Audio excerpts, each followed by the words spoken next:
pessoal, boa tarde. Prazer estar aqui. Sou a Caroline Burli, eu também faço parte da equipe do Seu Web, que está organizando o evento. Antes da gente começar, eu queria dizer que tem vários lugares ali espalhados no meio, porque tinha um monte de gente em pé ou sentada no chão, então se acomodem, por favor, fiquem super à vontade, tem bastante lugar ainda. Então, eu tenho o prazer de chamar o Diogo e a Jonice para subir ao palco. A gente vai ter o painel agora. Bem-vindos.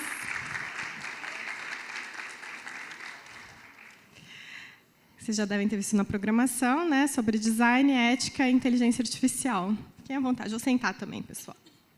Vamos lá. E aí, a Jonice vai começar falando ou o Diogo? Jonice começa? Então, deixa eu apresentar. Posso te apresentar? Com o maior prazer, eu vou apresentar a Jonice. Bom, a Jonice, ela é... Estou enrolada aqui com papel, gente. Só um minutinho. Achei. Bom, a Jonice é professora, né, lá no Rio de Janeiro, na Universidade Federal do Rio de Janeiro. Ela trabalha na área de engenharia de sistemas e computação e com ênfase em banco de dados. Durante o doutorado, ela recebeu um prêmio da IBM pelo Fellowship Award, e na mesma instituição ela realizou esse doutorado em 2008, e hoje ela faz parte do Departamento de Ciências da Computação da UFRJ. Atualmente, a sua principal área de pesquisa é de computação social, mais especificamente nos temas de análise de redes sociais, de Big Data, Big Social Data, suporte à decisão de recomendação, e ela tem uma larga experiência nessas áreas, com muitas orientações e projetos de pesquisa. Então, ela vem contar um pouco dessa experiência dela e essa atuação também com a interface em relação à inteligência artificial e o Big Social Data, especialmente, e democracia, né? Muito além das fake news, né? Obrigada, Jonice, bem-vinda. Obrigada, Carol, pela introdução. Obrigada a todos pela presença, né? Cadê o passador? Bom, vamos ver. Bom, boa tarde, né? Como vocês sabem, meu nome é Jonice Oliveira. E acho que falar sobre o impacto da inteligência artificial em nossas vidas é algo assim, totalmente inútil, né? Nós vivemos isso no nosso dia a dia. Seja através dos buscadores, buscando informação, fornecedores, empregos, até mesmo reencontrando amigos. A parte de medicina está totalmente ligada à IA, na parte até mesmo de pré-diagnósticos e reconhecimento de imagens de doenças. A parte de segurança, totalmente, né, ligada à parte de IA. A parte de atendimento ao cliente, né? Então, ontem a gente teve o tutorial do Jefferson sobre criação de chats, né? Então, atualmente, quando você vai acionar o serviço de atendimento ao cliente, você não sabe se está falando com um humano ou com um chat, né, um chatbot. Mecanismos de recomendação e assim por diante, né? Então, a IA já é algo que está impregnado no nosso dia a dia. Agora, como é que sistemas inteligentes, sistemas que têm inteligência artificial na sua base, eles aprendem, né? Então, a gente pode dividir esses sistemas em 3 grandes grupos. O primeiro, através de aprendizagem supervisionada, onde esse aprendizado é feito através de uma massa histórica de dados, né? Esses dados são classificados, categorizados por humanos, e, a partir dessa categorização, existem algoritmos, né, que vão olhar essa classificação e vão tentar interpretar, classificar e assim por diante.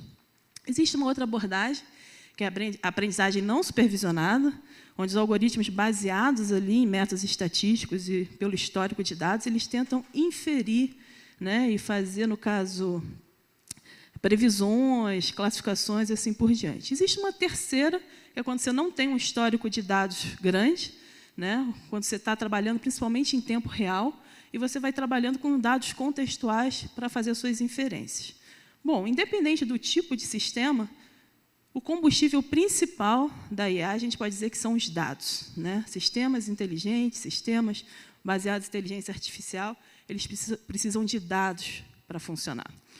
E, com isso, surge aí um grande problema, né, que, diferente dos seres humanos, nós, para tomarmos decisões, nós temos primeiro, uma facilidade enorme, inerente ao ser humano, que é identificar padrões. O ser humano ele consegue identificar padrões de uma maneira muito fácil e muito rápida. E pessoas são animais sociais, né? Então, para uma tomada de decisão, nós levamos em consideração não apenas dados crus passados, nós levamos em consideração outras características implícitas, como características socioculturais, éticos, morais e assim por diante.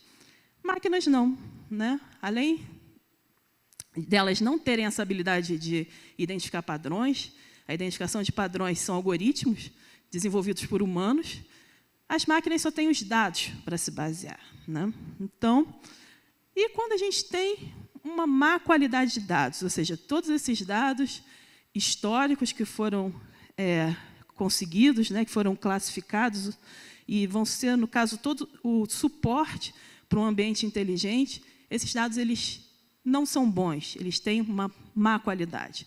Primeiro, pode criar situações de constrangimento, né? Então, no caso, um palestino ele foi dar um bom dia. No caso, o Facebook traduziu automaticamente como attacked them, né? E ele teve que prestar, o usuário do Facebook teve que prestar ali maiores esclarecimentos para a polícia israelense. O segundo é quando a gente tem, além disso, uma certa discriminação e preconceito. Então, esses dois artigos eles apontam um trabalho muito interessante, né, que os autores usaram o Word2Vec. Para quem não conhece o Word2Vec, é um ambiente, né, onde usa similaridade de termos. Esses termos são representados através de vetores, e o Word2Vec é muito utilizado para a criação de sistemas de recomendação, de busca, etc., para treinar e gerar analogias. Então, no caso, dava-se uma pergunta, se o homem é isso, a mulher é, e o sistema tinha que responder segundo essa similaridade de palavras. Então, não sei se dá para ver, né? Mas começava assim, se o homem é rei, mulher é, aí vinha a inferência, rainha, tudo bem, né? E as coisas vão começando a melhorar.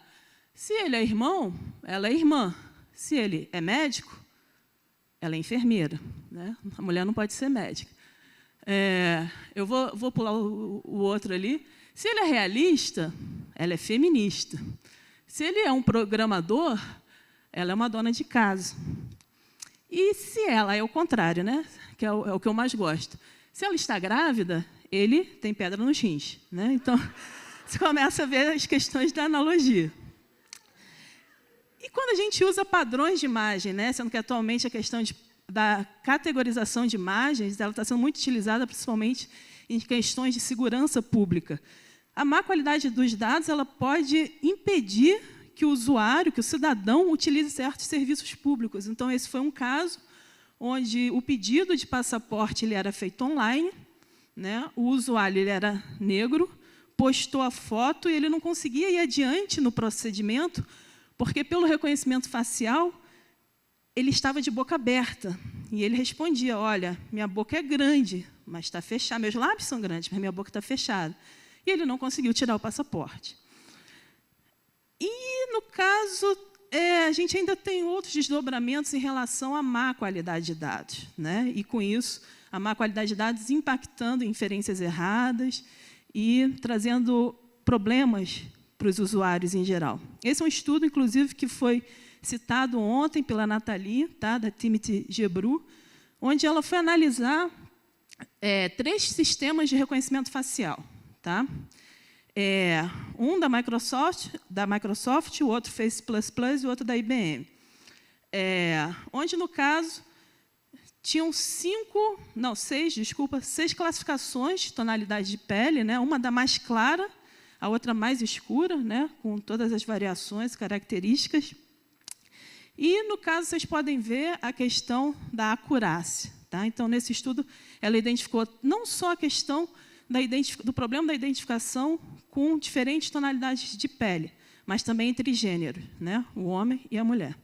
Vocês podem reparar o nível, né, de erro para as pessoas negras, quase 50%.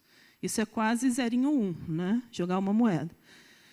E, no caso, aí ela foi analisar as bases utilizadas. E no caso, as pesquisadoras elas identificaram que a base era muito enviesada. Vocês podem reparar que, em um dataset, mais de 75% dos elementos registrados eram homens.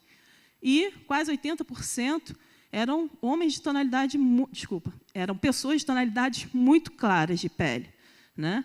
E na outra base, aí mais ou menos equilibrado, 50% mulheres, mas também a grande maioria de pessoas brancas. Como é que o algoritmo vai aprender a reconhecer pessoas negras se não tem dado para isso, né? Então, esse estudo fez o seguinte: e se a gente utilizar uma base mais balanceada? Então, eles utilizaram essa base, que é uma base pública, tá?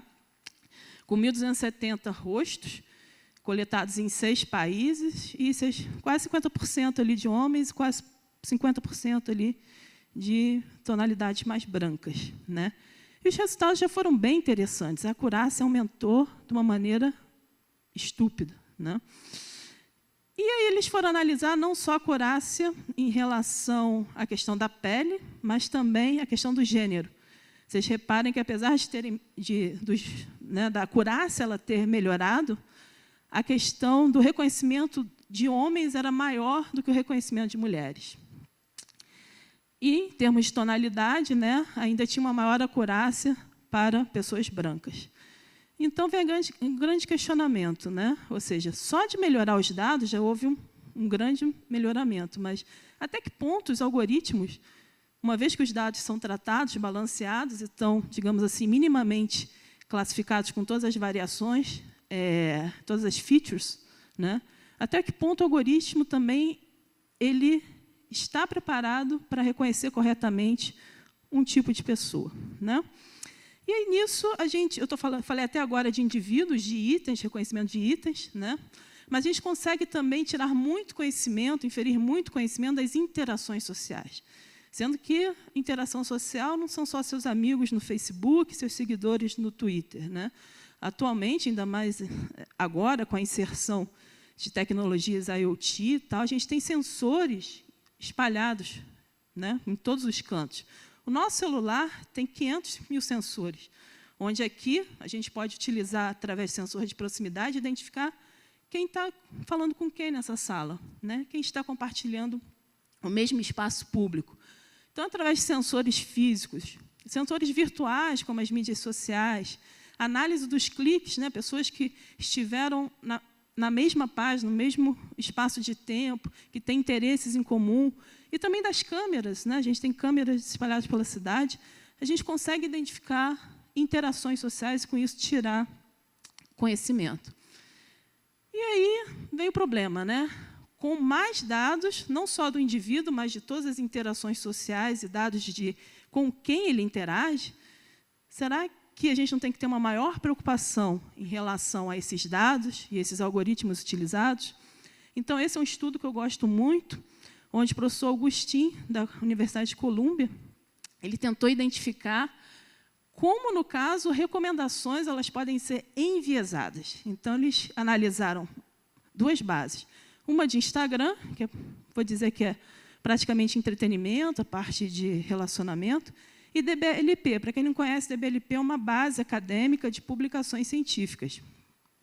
Então, eles traçaram as redes sociais, né, ou seja, quem interage com quem, utilizando esses 2 tipos de dados, e fizeram, no caso, uma simulação utilizando 2 algoritmos, de como seria a recomendação de pessoas para essas 2 bases. Então, no primeiro caso, seria a recomendação de itens e de pessoas, quem poderia ser seu amigo, e no segundo era uma recomendação mais acadêmica, né, com quem você poderia colaborar, com qual artigo você poderia ler. E, nesse caso, eles perceberam que as mulheres eram minimamente recomendadas nesses 2 casos, tá? Então, se a gente está usando dados sociais para uma recomendação de emprego, até mesmo de atualização, será que esse enviesamento não pode ser maléfico? E um outro artigo que eu gosto muito, é praticamente recente, foi publicado no Brasnan, do ano passado, que, no caso, eles analisaram a timeline do Facebook e, com isso, perceberam um certo enviesamento com dados das eleições italianas, tá? Ou seja, o enviesamento, né, no dado consumido pelo usuário. Ou seja, o que um determinado sistema de recomendação está apontando o que você deve ler num determinado processo de eleições. E isso é muito, né, como a gente viu no dia de hoje, isso impacta diretamente na democracia. Bom, então, só para finalizar, eu comecei falando de dados de indivíduos, dados de interações sociais, e atualmente a gente tem dados também sobre nossa saúde, né? Ou seja, dados que são coletados através de monitores, através do próprio DNA, e quando esses dados eles são enviesados e são utilizados para o tratamento de doenças, né? Como é esse caso aqui dessa reportagem. Então, vem um novo campo aí de ética de dados, onde nós, cidadãos, usuários e todas as entidades relacionadas, inclusive o governo, temos que estar preocupados com várias questões. A primeira questão da propriedade, de quem é esse dado, né?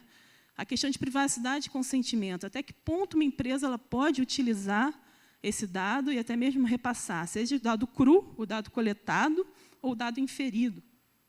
O combate ao enviesamento, né? Ou seja, a gente tem que analisar várias dimensões do indivíduo, das suas interações sociais, não só apenas uma dimensão, como foi aquele caso da classificação das tonalidades de pele, né? Será que um determinado elemento de uma etnia ele só pode ser caracterizado por um item, por uma dimensão, como no caso era a tonalidade de pele? Claro que não. A abertura dos dados, o dado tem que ser interpretado pelos sistemas, mas ele tem que ser legível para o ser humano, dados têm que ser transparentes, possíveis de rastreamento, e, além disso, a gente tem que aprender, quando digo a gente, né, todo esse ecossistema de dados, a gente precisa aprender com outros mercados que já estão bem mais maduros, como o farmacêutico, o automobilístico, e realmente ter um maior controle de qualidade dos dados utilizados em sistemas de inteligência artificial. E lembrando, né, o do mais importante, que é analisar o usuário e o contexto no qual ele está inserido, né? Quem é o usuário, o que ele trabalha, como ele interage, quais são suas necessidades e como esse dado, né, ou esse sistema vai interferir na sua vida. Então, obrigada aí a todos pela atenção. Obrigada.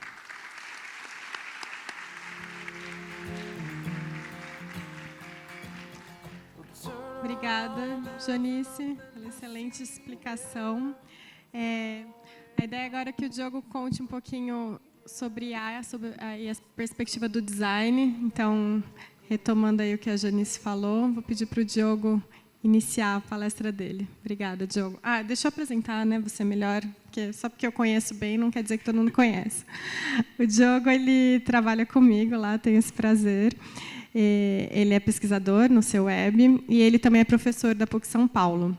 Ele é doutor e mestre em tecnologias de inteligência artificial e design digital e fellow pela Universidade de Paris que é na Sorbonne, né, na verdade. E tem um MBA em Economia Internacional pela USP. Ele trabalha bastante nessa área de inteligência artificial, realidade virtual e tecnologias web, né, de maneira geral. Tá ótimo? Tá bom. Me cortou, gente. Obrigada, Diogo. Obrigada. Bom, boa tarde, então, pessoal. A ideia agora acho que é pegar um pouco do que a Janice discutiu, né, apresentou, dos desafios que nós estamos tendo de trabalhar com inteligência artificial e mostrar como o design como área, pode ajudar a solucionar o problema, né? Então, o que a gente vai mostrar aqui é o que agora é uma área emergente e que quase todas as grandes indústrias elas estão entrando, porque elas entenderam que não dá para pensar em inteligência artificial sem ter design, porque o design é o que vai colocar o ser humano, que vai entender as necessidades do usuário, que vai entender os valores sociais, os valores culturais que a gente quer colocar para dentro de um sistema. E é engraçado assim, que às vezes eu até me sinto meio esquizofrênico, porque eu sou da computação, né, minha formação é em computação, e eu fui para design, né? Então, e a gente fica navegando nesses duas áreas, e a ideia é fazer essa ponte. E é algo que a gente vem discutindo há algum tempo e que agora faz todo sentido. Porque se vocês pegarem, e eu convido vocês a acessarem, todas as conferências das principais empresas de tecnologia, tanto o Google I.O. desse ano, como a conferência da Apple de desenvolvimento, vocês vão ver que eles estão focando muito agora nessa área, que é uma área que a gente já vem discutindo há algum tempo, então, que faz um pouco de sentido. Então, para começar, a gente tem que pensar que design não é a interface, né? Pensar o design não é aquela coisa bonita. Eu, por coincidência, sou coordenador do curso de design da PUC, e aí, às vezes, pai de aluno, mãe de aluno interessado me liga e fala, precisa saber desenhar? Não, né? Desenhar é só uma parte, design é muito mais do que isso, né? Design é entender a demanda e saber colocar isso para dentro da tecnologia. E o ponto, que acho que a Janice já comentou, é que a inteligência artificial, hoje, o impacto que ela traz muito é, num tema que a gente vem estudando, é que ela cria novas experiências. Então, um sistema de recomendação tem o seu valor, mas também tem o seu desafio, porque ele começa a atuar no agenciamento humano, né? Até que ponto o usuário tem liberdade para tomar uma decisão, né? Até que ponto a gente não fica criando bolhas dentro de tipos de conteúdo. Então, o sistema de recomendação da Spotify funciona bem para vocês? Não sei, né? Pode ser que sim, mas até que ponto ele só fica mediando e apresentando os mesmos tipos de conteúdo? Então, isso é uma área muito grande de pesquisa que está começando a ser discutido agora, né? De voltar a dar liberdade de escolha para o usuário.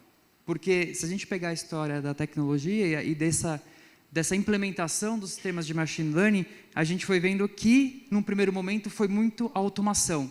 Vamos fazer a maior força para automatizar o processo para facilitar para o usuário. Só que, ao mesmo tempo, se percebeu que você tirou a autonomia do usuário e isso vem incomodando. Então, vou mostrar aqui alguns resultados de como isso vem mudando ao longo do tempo, né? Então, como a Janice falou, inteligência artificial depende de dados, né? Os algoritmos são treinados a partir de dados e aí vem algumas consequências. E o primeiro ponto, né, para a gente começar a discutir é que inteligência artificial não é um ser supremo, ela é apenas uma técnica, né? Na verdade, sim, inteligência artificial é uma área com um nome bonito, mas é um conjunto de técnicas bem específicas, eu vou mostrar algumas para vocês, e que ela resolve problemas específicos. Mas ela não sabe qual que é o problema que ela tem que resolver. E é aí onde a gente precisa dos desenvolvedores, dos cientistas de computação e dos designers, para saber o que realmente ela precisa solucionar. Então, isso vai ser importante depois para quando for mostrar os exemplos, que quando a gente está falando de inteligência artificial hoje, a gente está falando de machine learning, de aprendizado de máquina, que foi isso que a Janice comentou. Então, eu não programo mais aquilo, né? Seria humanamente impossível fazer a programação de algumas coisas, reconhecimento facial. Imagina ter que programar a cara de cada um de vocês aqui, né? Mas eu ensino a máquina a partir de exemplos. E, como output, eu tenho o meu programa que aprendeu a fazer alguma coisa. Fica mais fácil entender nesse exemplo. Se eu quiser fazer um sistema de reconhecimento de maçã, independente do tipo de maçã, imagine ter que programar isso tudo na mão, né? Quantos tipos de maçã tem? Tem a maçã Fuji, tem a maçã Gala ali, que é maçã ordinária, né? Porque ela é bonita, até a hora que você morde parece isopor, então tem uma péssima experiência do usuário, né? Eu mostro isso, não sei se vocês gostam de maçã Fuji, eu odeio e já deixo claro aqui, tá? É bonita, é safada, é tipo morango. Você morde o morango, ele é amargo, é azedo também. Mas é gostoso. Então, você tem que precisar de um monte de exemplo para treinar o seu modelo, para ele aprender a reconhecer o que é uma maçã. Porque seria humanamente impossível você programar isso. É por isso que a gente evoluiu muito rápido nos últimos anos com sistemas de reconhecimento de imagens, com sistemas de reconhecimento facial, né? Hoje se discute muito isso por conta da segurança, né? De reconhecimento facial e privacidade também. Mas isso é possível por conta dessas técnicas. Então, quanto mais exemplos, mais ele aprende, como a Janice contou. Só que não existe um modelo único, não existe inteligência artificial. O que existe são sempre modelos bem específicos que foram treinados para aquele fim. Então, você pode ter um modelo de reconhecimento de fala, quando você fala com a Siri, quando você fala com a Alexa, que ele vai reconhecer que você falou maçã, né? Só que a imagem da maçã é feita por um outro modelo, por um outro sistema, né? E quando você está no Google, no Gmail, escrevendo ali ficou, aqui eu tive que fazer a tradução, então ficou Apple, né? Mas seria mas, e ele completa para você, é um outro modelo. Não existe uma inteligência artificial. Existem técnicas aplicadas em conceitos bem específicos, né? Então, você tem modelos de processamento de linguagem natural, modelos de classificação de imagem, modelos de reconhecimento de fala. E tudo isso é treinamento. Então, o design, a gente pensa que ele pode atuar em dois principais pontos, que é na interface, que é o ponto com o usuário. E em algum momento se preocupou com isso, né? Eu vou pensar naquela interface bonita, user experience do usuário, né, a experiência de uso do usuário, para que ele não tenha que pensar, para que seja fluido. Só que hoje não é só mais isso, né? Toda a parte de design está sendo aplicada na outra ponta, que é na parte dos modelos também. Então, se a gente pensar, vamos fazer um exemplo aqui. Eu tenho os modelos que são aprendidos a partir dos dados, ok? E isso é apresentado para o usuário na interface. Então, o usuário ele acessa o modelo pela interface, mas o design ele não deve se limitar somente à interface, ele deve ser atuado também no modelo, tá bom? E aí a gente tem 4 principais áreas que a gente pode atacar com o design, nos modelos para entender os dados e saber se eles estão representando aquilo que a gente quer por meio de métricas. E na interfaces pensar como que vai ser essa entrada e saída e essa interação com o usuário para melhorar a experiência e para melhorar o sistema de aprendizado. Tá? E o que a gente tem esse quadrante aqui, que é o que está guiando o desenvolvimento, que assim, IA virou palavra da moda, parece blockchain, né? Quem ouviu falar de blockchain, o pessoal queria colocar blockchain em todo lugar. Vou fazer um sistema para colocar os meus gastos do mês, vou usar blockchain. Caralho, não precisa, velho, sabe? E a mesma coisa IA, vamos colocar IA em tudo. IA, nem sabe o que é IA, velho. Então, assim, hoje esse acho que é o quadrante que guia o desenvolvimento da inteligência artificial. Qual que é o impacto que a IA vai trazer para esse cenário? É alto? Ou eu consigo resolver com 2 ifs? Quem programa sabe, né? Então, se eu consigo resolver com 2 ifs, eu não preciso disso. Então, eu tento entender o impacto da IA nesse contexto e também do usuário. Então, a gente dialoga que o contexto só vai importar se o impacto da IA e o impacto do usuário for alto, né? Se ele estiver naquele quadrante ali superior direito, né, para vocês. É o que vai importar, é o que vale a pena investir. E eu vou mostrar algumas técnicas depois para chegar a isso. E o importante, como a Joanice falou, só vou resgatar, é que os dados vão influenciar o modelo. E aí a gente pode aplicar técnicas de design para entender mais ou menos isso. E eu trago um desafio, a Joanice mostrou vários, mas esse é da semana passada, que saiu na revista Science, que é uma das principais revistas científicas do mundo. E foi um estudo bem abrangente de um sistema usado em hospitais nos Estados Unidos. Então, só para vocês entenderem, é um sistema que é desenvolvido por uma empresa privada, que é utilizado nos hospitais nos Estados Unidos, em vários hospitais. Estima-se que ele já atua na organização de até 70 milhões de pacientes, pensam nisso. E aí esse grupo de pesquisadores fez uma validação no sistema e eles encontraram um viés ali. E qual que era esse viés? Esse sistema, o que ele faz? Ele pega um grupo de pacientes que tenham doenças crônicas, tipo diabetes, enfim, entre outras, e ele classifica assim, desses clientes, quais deles merecem ter um tratamento personalizado, um tratamento especial, tá bom? E ele, então, aloca um tratamento especial para esses pacientes. E o que esses pesquisadores perceberam é que ele dava uma prioridade muito maior para os brancos e deixava os negros para o lado de lá. E ele fazia um ranqueamento, ele pegava os dados assim e falava, essas pessoas aqui precisam de um tratamento especial. E só que quando eles pegavam assim, 2 pessoas que tiveram o mesmo ranqueamento para receber esse tratamento especial, uma branca e uma negra, eles viram que a negra, em todos os casos, estava muito mais doente. Ou seja, para ela atingir uma classificação igual ao branco, ela precisaria estar muito mais doente. E aí entra uma questão de design que é importante, que foi a escolha do desenvolvedor de quais variáveis eu vou utilizar para fazer isso. E a escolha que eles fizeram foi no contexto de gasto. Então, eles falavam assim, dado esse conjunto de pacientes, quais são aqueles que têm vamos colocar assim, uma tendência a gastar mais nos próximos anos? Porque aí eu posso dar um tratamento mais personalizado, para tentar remediar algumas coisas ali, ou fazer uma preventiva para tentar diminuir o custo.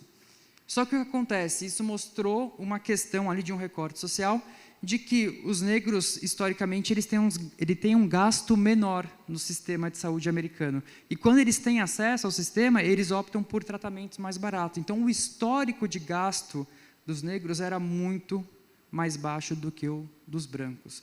E aí esse estudo mostra assim, a melhor estratégia era, para que importa a questão, nesse caso, a questão do gasto. Se eles tivessem optado por fazer uma escolha, né, de design, de desenhar esse sistema por o grau, o nível do estágio da doença atual, o impacto seria menor. Né? Então, eles estimam assim, que o sistema classificava, dava essa preferência para 18% dos negros, enquanto que o que eles estimam que seria o mais apropriado seria 46%. Né? Então, saiu semana passada na Science. Então, a primeira ação do design, eu tenho mais quanto tempo, Carol? Mais tempinho? Não, tá bom, vou falando então, até quando cortar o microfone eu paro. Primeira ação, design nos dados, tá bom, gente? Ah, tá bom então. E eu vou mostrar um exemplo aqui, que eu preparei para vocês, que eu também mostro para os meus alunos, de como pensar o design nessa questão dos dados. Tem esse dataset que é bem famoso, porque ele é usado para benchmark de sistemas de inteligência artificial, né, de sistemas de machine learning, que é um dataset do Titanic, não sei se alguém já viu, mas eles pegaram e geraram um dataset com dados de passageiros, né, e aí tem, por exemplo, o nome, a idade, o sexo, se estava viajando com a família, se tinha filho ou não, quanto que ele pagou na tarifa, qual que era a classe dele, enfim, é um dataset que não é real, tá? Tem dados ali que foram criados, mas ele é um dataset bem legal para fazer as validações, então ele é muito usado na comunidade acadêmica e científica para fazer os benchmarks, né, para fazer comparação entre os modelos. Então, tenho esse dataset aqui. E aí, essa é a primeira escolha, né, que o desenvolvedor, junto com o design, tem que fazer. O que eu quero para esse sistema? Qual que é o problema que eu quero resolver? E eu tenho o mesmo dataset, tá bom? E o que eu fiz aqui para mostrar para vocês? Eu peguei o mesmo modelo. Tá? Aqui é um modelo simples, ele é simples porque ele é explicável, né? Que é o modelo de árvore de decisão. Então, não usei redes neurais, nada disso. Então, o que eu faço? Eu pego o mesmo modelo, que é uma árvore de decisão, e aí eu passo os dados e ele monta uma árvore de decisão, parecida com isso daqui. Olhando para os dados, ele define, assim, se a pessoa vai viver ou se vai morrer, né? Porque nesses dados está quem viveu, quem morreu. E aí, dependendo da escolha, se eu olhar aqui, eu tenho uma quantidade muito grande de features, né, que são esses dados de entradas, a gente pode entender como campos, para os leigos, variáveis, enfim. Eu posso escolher o que eu quiser, né, eu tenho essa escolha. Então, nesse exemplo aqui, eu peguei só 3 variáveis. A classe, tá bom? Do cara, se era a primeira, segunda ou terceira classe, o quanto ele pagou na tarifa e a idade. E esse modelo é interessante porque ele consegue mostrar a variável, né, que teve mais importância para mim. Então, nesse caso, ó, a feature que teve mais importância para mim foi a classe. A classe tinha um fator primordial se a pessoa ia viver ou se a pessoa ia morrer. Tá bom? Então, por esse sistema, vamos pensar assim, eu não conheço muito bem do contexto, eu sou uma empresa de seguro, eu recebi esses dados, treinei meu algoritmo, como é o que acontece hoje, e coloco para rodar. O que ele ia fazer assim, né, tomando decisões com base nesses critérios, nessas 3 variáveis, ele ia falar assim, pobre vai pagar seguro mais caro, porque ele morre mais. Tá? Pensando nesse contexto isolado, a gente sabe do contexto como um todo, mas a máquina não pensa assim, ela não sabe o problema que tem que resolver, ela entende os dados. E se eu mudar? Né, então, eu mudei o meu critério. Então, lembra que eu tinha a tarifa, a classe, a idade? E se eu colocar o sexo, será que muda? O que vocês acham? Né? Olha a diferença. Olha a variável que passou, né, a feature que passou a ter a maior importância nesse modelo, o sexo. Né?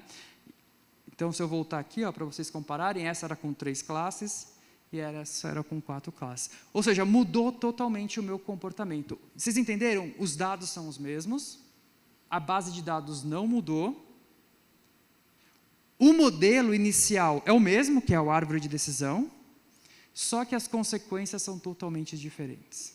Né? E é essa a escolha que a gente tem que estar atento.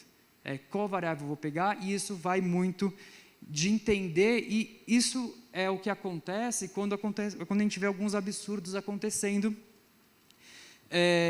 como eu vou mostrar, ou como a Jonice mostrou, né, de não ter uma quantidade muito grande de dados de negros nos sistemas, porque é isso que as empresas estão buscando agora. Elas entenderam que, para eu conseguir um sistema eficiente, ou que seja adequado, pelo menos, para o uso, primeiro, eu preciso ter essas técnicas de design, que é o que eu vou mostrar, só falei até agora, não mostrei porra nenhuma, né? E ter o quê? Um grupo diverso. Então, o que se busca hoje em qualquer projeto de inteligência artificial é um grupo diverso. Não adianta eu colocar 5 caras fodão, formado no MIT, tudo branco, americano, para fazer um sistema de inteligência artificial, porque eles não vão entender o contexto. Então, as empresas, Google, Facebook, Amazon, todas as grandes, o que elas estão mais prezando é diversidade nas equipes de inteligência artificial. Tá?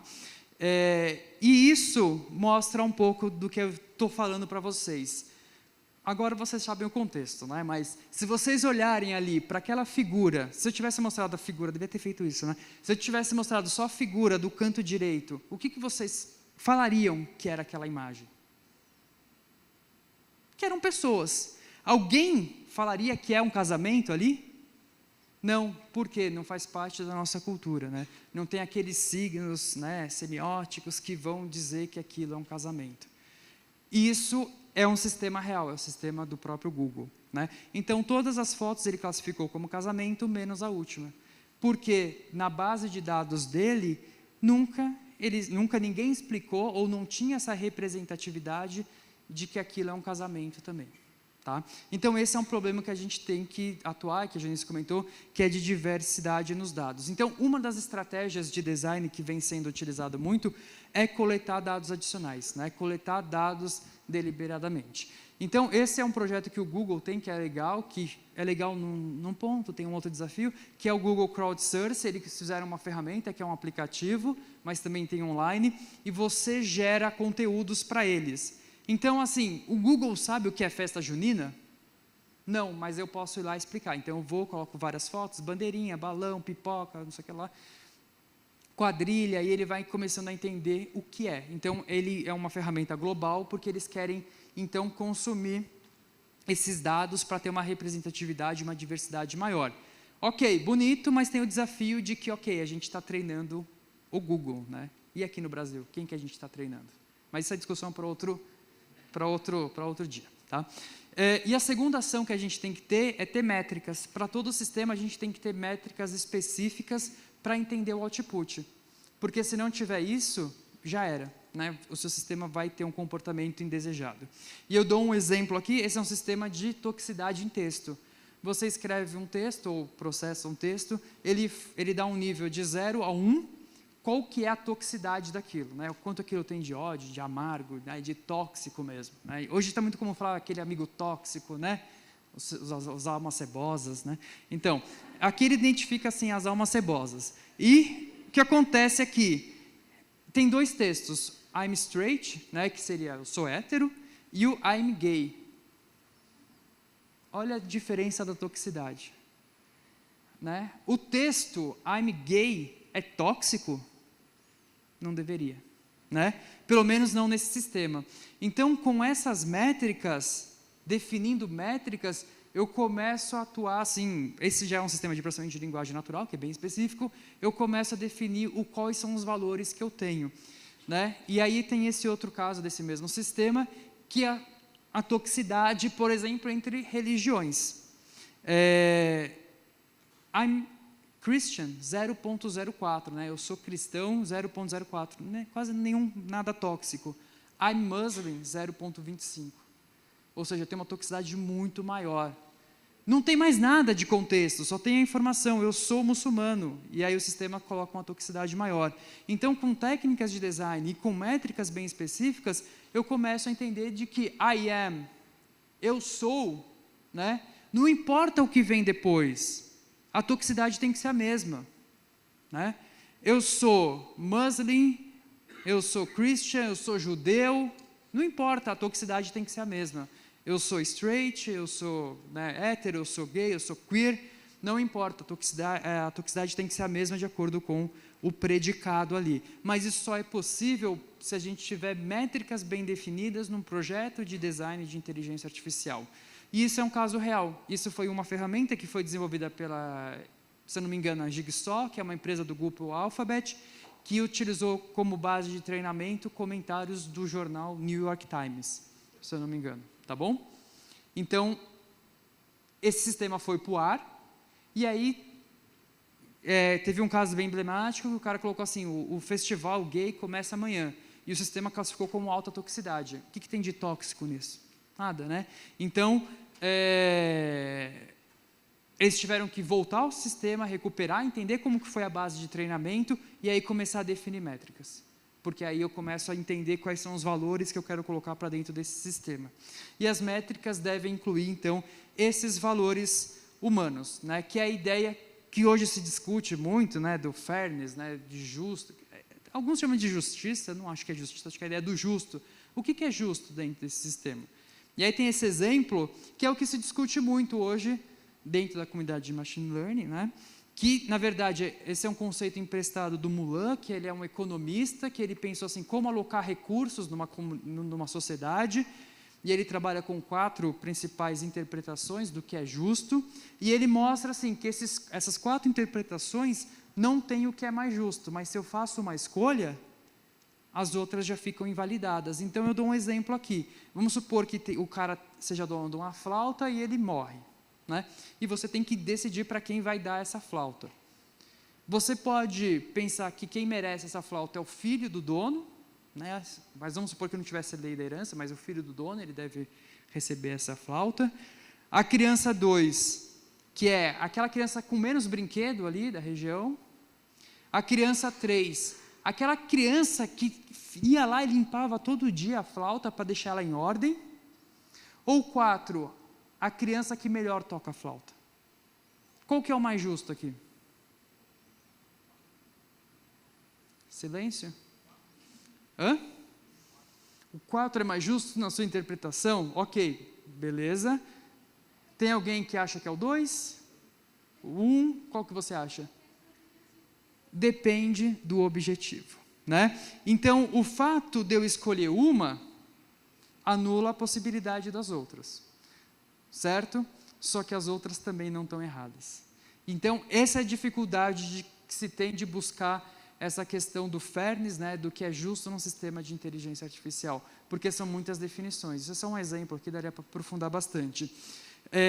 Então, hoje, está muito difícil pensar o que é fairness. Então, o que mais se combate de forma imediata num projeto é combater o unfairness, que é o injusto, porque aí é mais fácil a definição. Então, o que é o injusto? É toda alocação que beneficie ou prejudique alguém com base em uma característica irrelevante.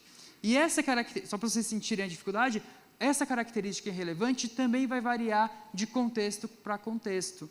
Então, acho que todo mundo conhece, teve o caso da Amazon de recrutamento, que começou, depois de um tempo, a própria Amazon assumiu isso, mas veio ao público, de que o sistema estava sendo preconceituoso contra as mulheres, porque a base de dados eram de homens que tomavam melhores decisões na área de tecnologia da informação, então, a hora que chegava um currículo da mulher ali, ele já dava um ponto negativo. Então, nesse caso, né, o sexo, o gênero, né, é uma característica irrelevante para um sistema de contratação, mas talvez ele seja altamente relevante para um sistema de diagnóstico. Né? Fez sentido? Então não tem uma resposta. Vai desse processo de construção junto com os usuários. Eu vou avançar aqui. E a terceira ação, então a primeira ação era dados, já vai, tá? Primeiro, dados. Segundo, métricas de terceiras interfaces, tá bom? Que é onde agora a gente vê bastante casos surgindo. De novo, o que está surgindo agora, e vocês vão reparar, e eu vou comentar, vocês vão concordar comigo, é a ideia de dar múltiplas opções para os usuários. Até então, na hora que você colocava o Waze, o caminho do Waze, ele traçava uma rota, né? Se você quisesse ver outras rotas, você tinha que clicar no botão rotas, mas ele até mostrava onde estava trânsito e tal, mas você seguia aquele caminho lá. Se você saísse dali, foda-se, azar o seu. Agora não, ele mostra, vai por aqui, mas se você quiser ir por aqui, eu acho que vai dar 2 minutos a mais, não é? Ele não mostra o pontilhadinho agora? Né? Se você for por aqui, talvez te dê 5 minutos a mais. Então, são técnicas de design para voltar o poder de escolha, para tirar aquele agenciamento que a gente automatizou de tanta forma para a máquina, de novo para o usuário. Eu mostro, eu sou um assistente, eu auxilio, mas eu deixo para o usuário ter a decisão. E esse é um outro exemplo. A Jonice trouxe esse caso. E aí o Google resolveu isso por meio de design. Então, é exatamente o exemplo que a Jonice mostrou. Usando essas técnicas de processamento de linguagem natural, de processamento de palavras, o Google viu, né, obviamente, se a gente pegar, e aqui entra uma questão de discriminação, agora que a gente já pode pensar, que é o seguinte, o Google, ele aprende a fazer tradução, ele aprende essas similaridades processando o texto, processando os livros do Google Books, processando o que você posta, lendo o seu Gmail, lendo o seu, né, enfim. E se a gente olhar para a realidade, né, a nossa realidade hoje, tem mais enfermeiros ou enfermeiras no mundo hoje? Enfermeiras, né? Então ele assume, e tem mais médicos ou mais médicas? Médicos, né? Então ele aprendeu, olhando para esses dados, que doctor é médico, né? E que nurse é enfermeira. E o Google viu que, na verdade, assim, isso é o reflexo do nosso mundo, é o recorte do nosso mundo. Mas é isso que a gente quer? É esses valores que a gente quer incluir? Porque se eu deixar esse sistema do jeito que está, com esse design, não tem possibilidade nunca de nurse ser enfermeiro. Nunca, jamais, entendeu? Ele sempre ia traduzir enfermeira, né? Então, hoje, o que ele dá? Com uma técnica de design de múltiplas opções, assim como no Waze, ele dá a escolha. Se você jogar hoje nurse, ele vai traduzir como enfermeira e enfermeiro. Isso são técnicas bem recentes, o Google fez essa alteração em junho. Tá? E a gente também precisa ter transparência e explicação. Toda vez que tem um sistema que aparece para você, ele tem que explicar o porquê está tomando aquela decisão, que aí tem uma outra, né, uma dificuldade técnica absurda que eu não vou entrar aqui. E a gente tem que pensar em design também para novas interfaces.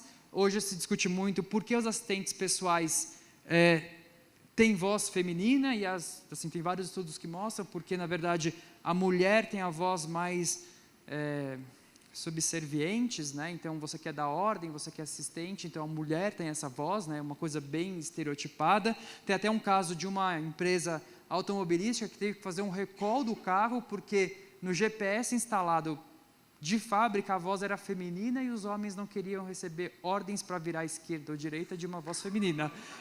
Sim, né? E pensando nisso, um grupo de pesquisadores em design, eles criaram esse Q, né? Que, na verdade, é a primeira voz sem gênero. Você escuta a voz e você não consegue definir se é homem ou se é mulher. E depois, opções de múltipla escolha também, né? Hoje, os principais assistentes pessoais deixam você configurar se você quer a voz do homem, de mulher, do Mickey, né? Já teve até do Mickey, né? Do Pato Donald, mas você tem essa escolha. Colocaram de novo a escolha para o usuário, né? E aí, só para já encaminhar para o final, que já me cortaram, a gente tem que ter a ideia de muita prototipação. Eu não preciso sair do projeto de inteligência artificial, e era isso que acontecia, porque a inteligência artificial ficava fechada nos laboratórios dos cientistas da computação, que faziam isso o tempo todo, eles criavam o modelo, achavam que estava ótimo, o resultado que ele esperava que estava bom, né, a acurácia do modelo estava bom, estava aceitável, ele colocava isso para rodar, e aí tinha as consequências indesejáveis. Então, hoje o que se faz muito é a prototipação. Você vai pegar dados pessoais de coletas dos seus usuários, obviamente com permissão, que ele saiba que você está usando isso para pesquisa, e você vai fazer protótipos. Protótipos no papel, protótipos em ferramentas de prototipação, do tipo Adobe XD, para ver se aquele sistema que você quer automatizar, se aquele processo que você vai automatizar, faz sentido, né? Então, aqui é um exemplo de alguns projetos. E tem uma outra técnica que é bem legal, né, que é o Wizard of Oz, não sei se alguém conhece, mas é bem utilizado na área de design, que é o Mágico de Oz. Então, assim, eu vou fazer um sistema de inteligência artificial, mas eu tenho que ver se faz sentido para o usuário. Eu não vou gastar 10 milhões para fazer o sistema, para depois ninguém usar aquela merda lá, né? Então, o que eu faço um Wizard of Oz. Eu vou fazer um chatbot, ou eu vou fazer uma implementação, como o Jefferson mostrou ontem, né, de uma coisa assim mais rápida, ou muitas vezes eu posso usar pessoas. O ano passado teve esse workshop, né, com a equipe da IBM Research. Assim, a menina ficou escondida numa sala, você achava que estava conversando com um robô, mas na verdade era um humano respondendo. Ou é um humano selecionando as imagens. E com isso você consegue, então, entender qual que é o comportamento do seu usuário, né? Então, ferramentas para usar isso. Slack, meu tempo acabou, mas o último recado é: com grandes poderes vem grandes responsabilidades, e a gente está aqui para tentar, né? Não tem resposta nenhuma, eu sei, mas a gente está aqui para isso. E aí fica meu contato, tá? E aí o jabazinho, eu criei um canal no YouTube aí, tá? Se inscreve lá, dá o joinha, beleza? Obrigado, gente.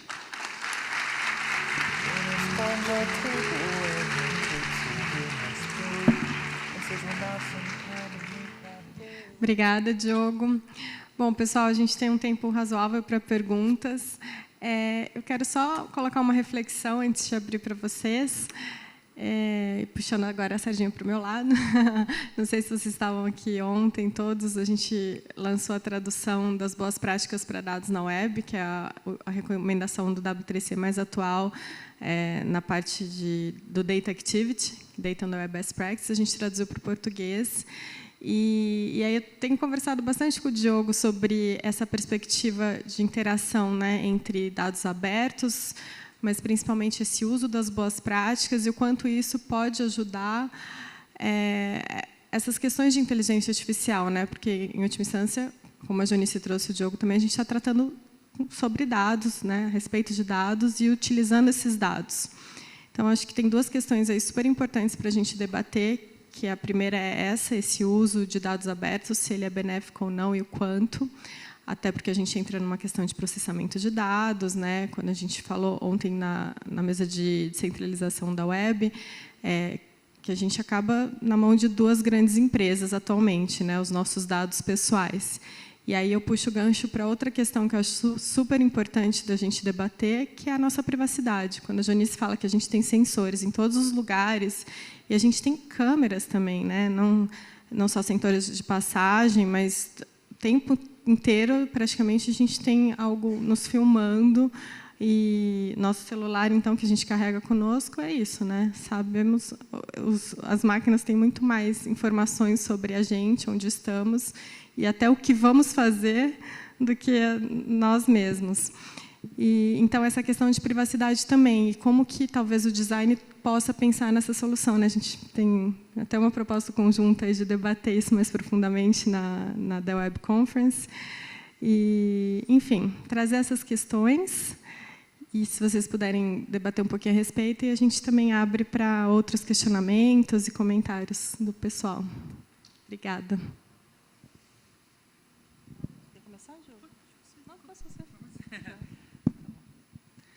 Então, questão da privacidade, né? Assim, eu tô muito pilhadão nesse negócio de privacidade, sabe? Muito assim, eu só estou usando VPN agora, o Reinaldo até fica me zoando. E assim, uso o Brave, instalem o Brave também, que é um navegador super leve, super rápido e que não deixa que façam tracks de você, porque na verdade sim, eles estão entendendo muito o nosso comportamento, né? Muito. E isso é um desafio, porque a gente não sabe como os dados estão sendo tratados. E tem uma área de pesquisa bem específica, que é de design para privacy, né? Para privacy literacy, porque assim, é para ensinar o usuário a entender toda a questão de privacidade dos dados. Inclusive, teve uma pesquisadora que foi keynote na WWW de 2017, que é a principal conferência acadêmica de web, assim, que levou justamente essa debate, né? Então, de colocar aquele izinho, mas ainda não funciona muito bem, né? Aquele izinho nas propagandas para você entender o porquê você está recebendo aquele anúncio. Muitas vezes você se sente com a sua privacidade invadida. Esses dias a gente estava no carro, e eu falo livremente, está fazendo stream, a gente não tem rabo preso com ninguém, então a gente estava no carro, tá, a Bia, a Thaisa lá, e a gente estava falando, aliás, a gente estava escutando algo que falou da lanchonete da cidade. Eu nunca fui na lanchonete da cidade, eu nunca curti a página deles, eu não sabia nem que eles existiam. Eu estava no carro dirigindo, quando eu cheguei em casa eu abri o Instagram e estava lá, lanchonete da cidade. Ok?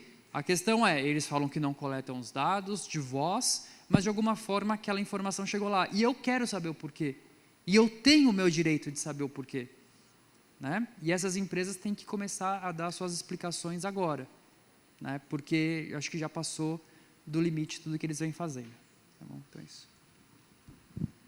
Bom, só complementando essa questão da privacidade, primeiro, acho que o Brasil, né, tá dando bom espaço, né, com a própria LGPD vindo, LGDP, vindo ano que vem e tal, mas o que mais me preocupa não é a questão da privacidade dado cru. Né? O que é o dado cru? Aquele dado coletado pelo sensor, é o dado cadastrado pelo usuário numa mídia social, ou a própria biometria, mas o dado inferido. Né?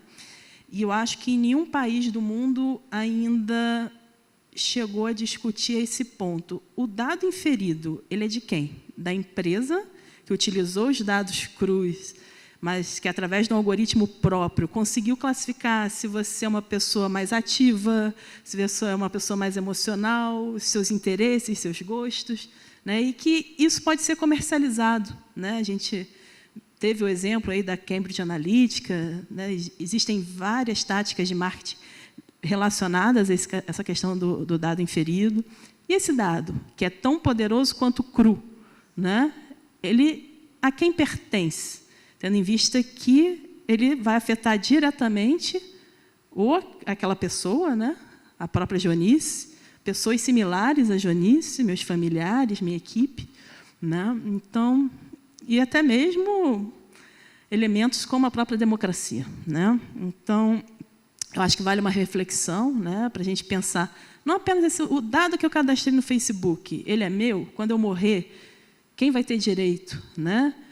Mas também o que o Facebook, quando eu falo Facebook, é qualquer empresa, tá? Qualquer mídia. Essa empresa, né? Os dados que ela criou, inferiu em cima dos meus dados, a quem esse dado pertence? A quem pode ter acesso com a questão da visibilidade? Então, isso me preocupa muito mais, que é um poder de fogo muito grande.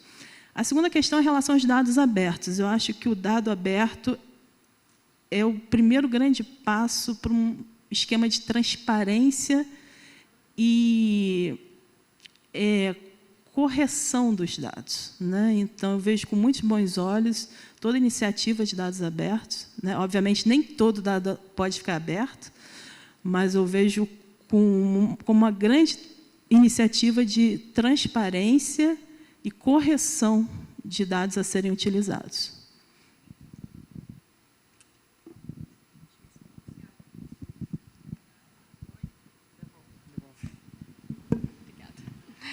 É esse aqui que funciona, gente. Obrigada. Alguém tem algum comentário ou alguma pergunta? Por favor, quem tiver, só venha ao microfone. E aí vocês podem até formar uma pequena fila, se for o caso, porque a gente agiliza também.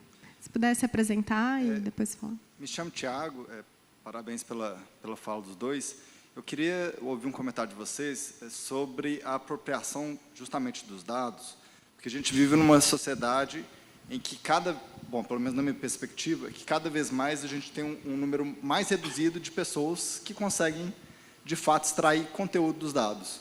Então, essa questão da abertura dos dados ela é muito legal, mas se eu pego uma Google ou pode ser qualquer grande empresa, a capacidade que ela tem de extrair benefício a partir desse conjunto de abertura de dados é muito maior que uma universidade, que é muito maior que uma empresa, que é muito maior que um usuário.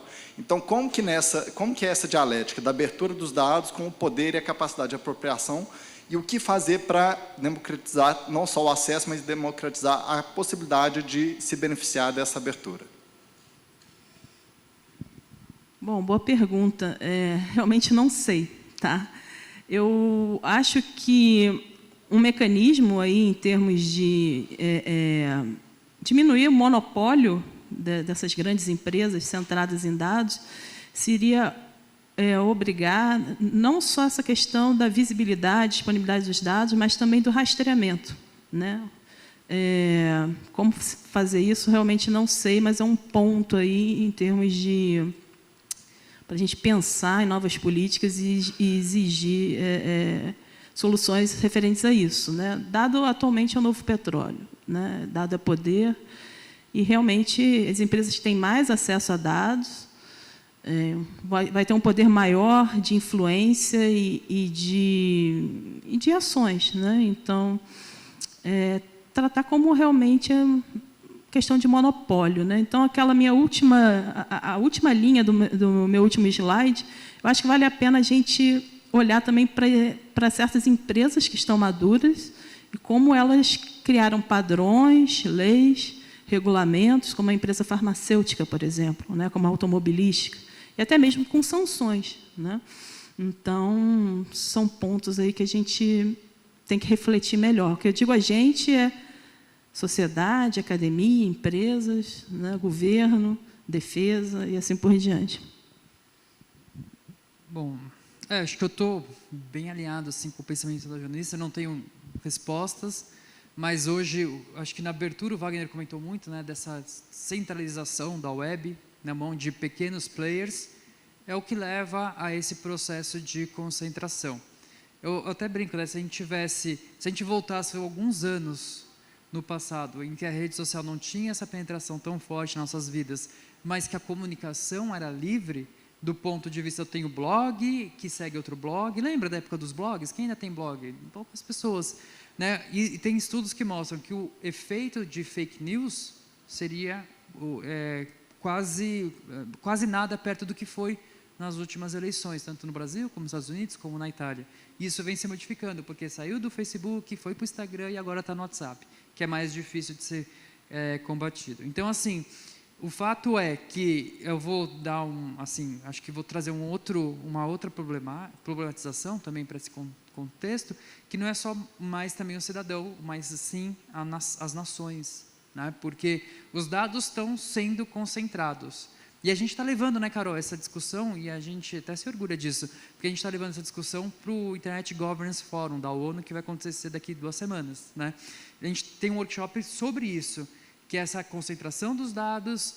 A gente fala do sul global, né? Essas empresas do norte, e muitas vezes a gente pensa em Google, Facebook, mas não é. Porque ano passado eu fui apresentar um paper numa conferência na Indonésia, que é na Ásia, né?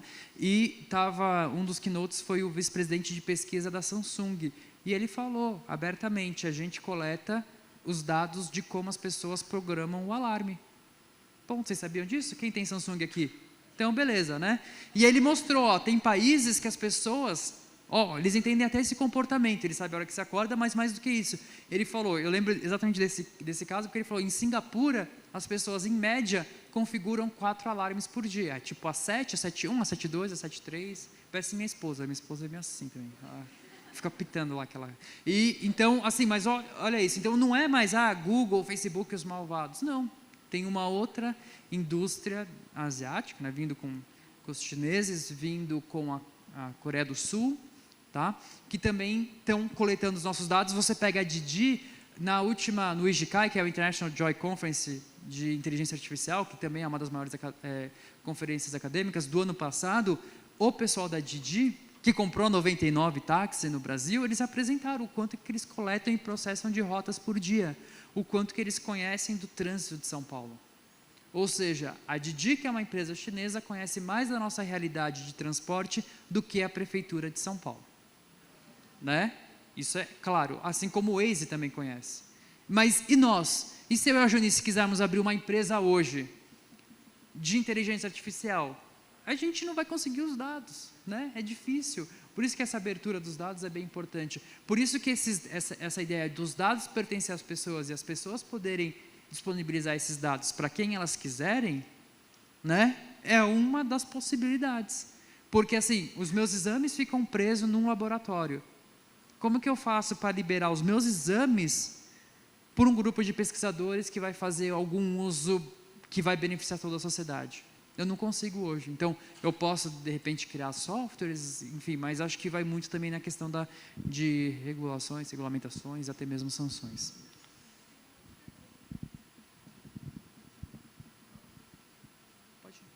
Oi, boa tarde, meu nome é Cristina. Eu queria fazer um outro questionamento com relação às operadoras, porque nós estamos falando de Google, Face e das grandes, e queria fazer também um gancho com a palestra anterior. Quando nós estamos falando da escravidão, vamos pensar digital hoje, ela também é muito influenciada pelas operadoras de telefonia, quando elas oferecem WhatsApp e Facebook, onde elas praticamente forçam as pessoas a não utilizarem a internet, mas ficarem naquela bolha, restrita naquela bolha, né?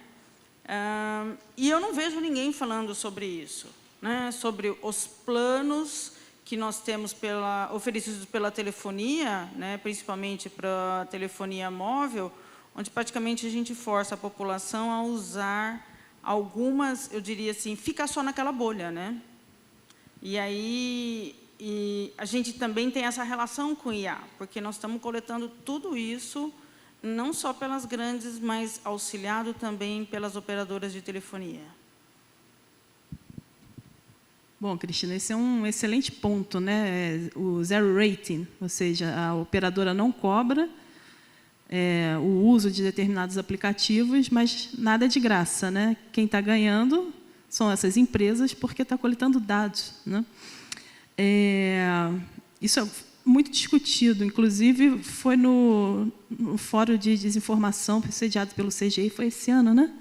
Esse era um dos tópicos discutidos, porque isso está muito relacionado à questão de disseminação de discurso de ódio, fake news, e principalmente em época de eleições, você conseguir identificar uma fake news, vou chamar de desinformação em geral, né? Se conseguir identificar uma desinformação, combatê-la, num período de eleição, exige um esforço muito maior, né? Ou seja, você precisa ser muito mais ágil em relação a isso.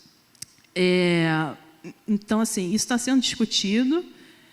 Eu não tenho dados para dizer o quão abertas as operadoras estão, ou principalmente essas empresas, né? Mas uma das iniciativas discutidas é, em certas épocas críticas, como de eleições, não ter a questão do zero rating, né? Porque uma solução seria a empresa, de repente, eliminar o zero rating e doar esses minutos de uso para os usuários. Porque, imagina, você recebe uma fake news, mas acabaram seus créditos, não tem como você validar aquilo, né? E que ponto isso pode ter um desgaste em cima de várias coisas? Eu estou falando a parte de eleições, mas a parte de identificação de epidemias, né?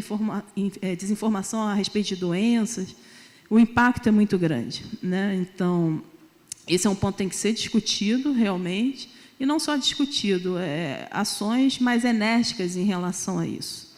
Tá? Eu acho que você tocou num ponto importantíssimo também sobre a neutralidade da rede, né? Então, não sei se todo mundo aqui tem conhecimento sobre o Marco Civil da Internet, eu até puxei aqui para ler o coach, mas estabelece que o responsável pela rede, né, essa parte de neutralidade do Marco Civil, deve tratar de forma isonômica quaisquer pacotes de dados, sem distinção por conteúdo, origem, destino, serviço, terminal ou aplicação.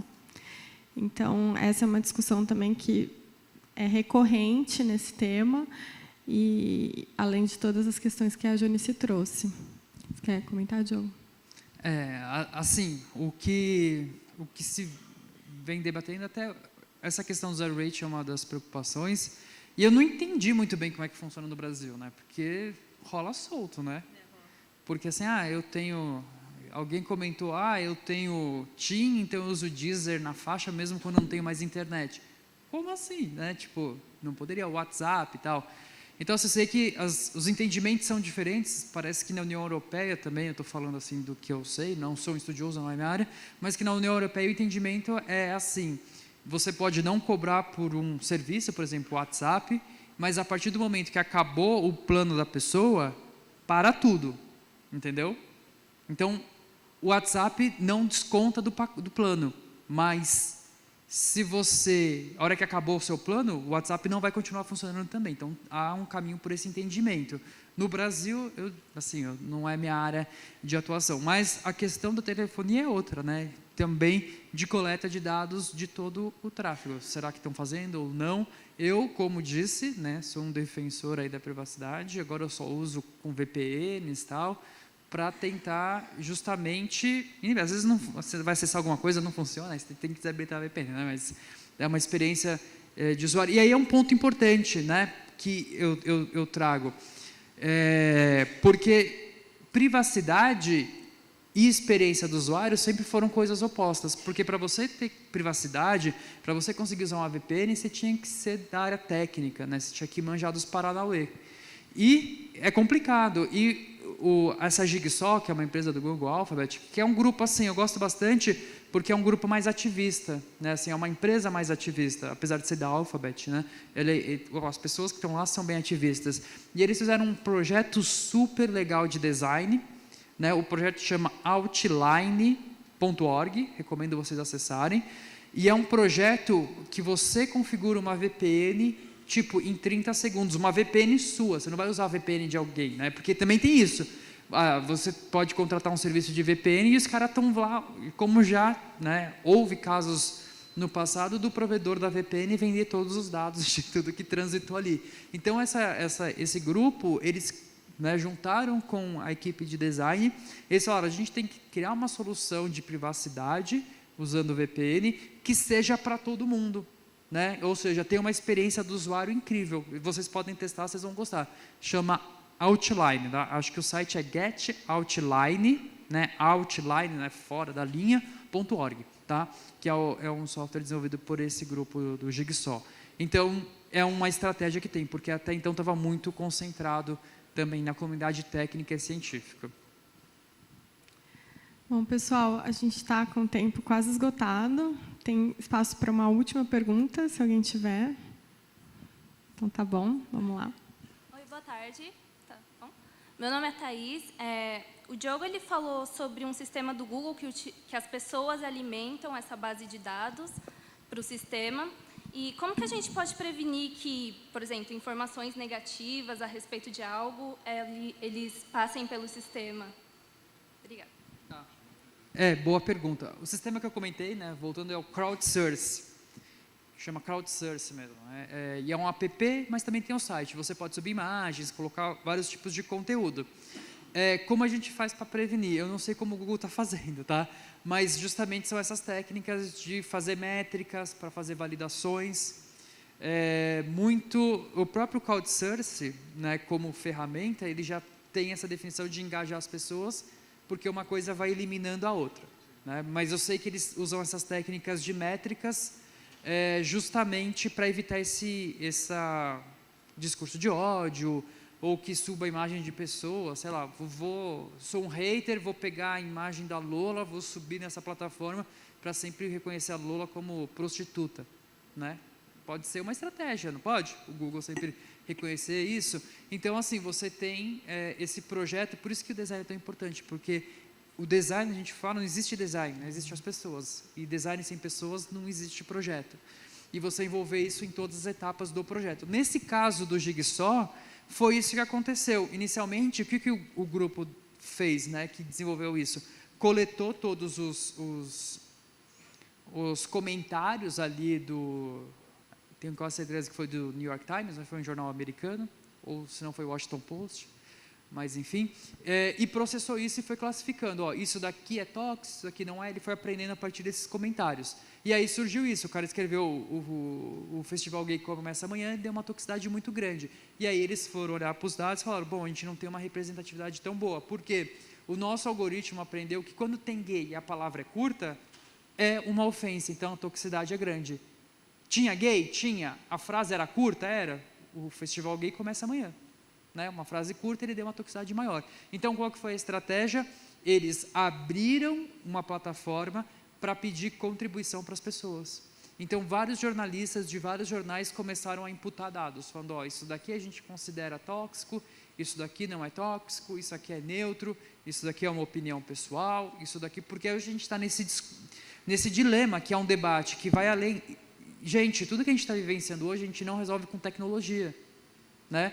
Fake news, outra questão, é muito difícil, né, tecnicamente. É mudança de comportamento, é mudança de mindset, é educação, e vai nesse mesmo caminho hoje. Até onde é liberdade de expressão e até onde passa a ser discurso de ódio.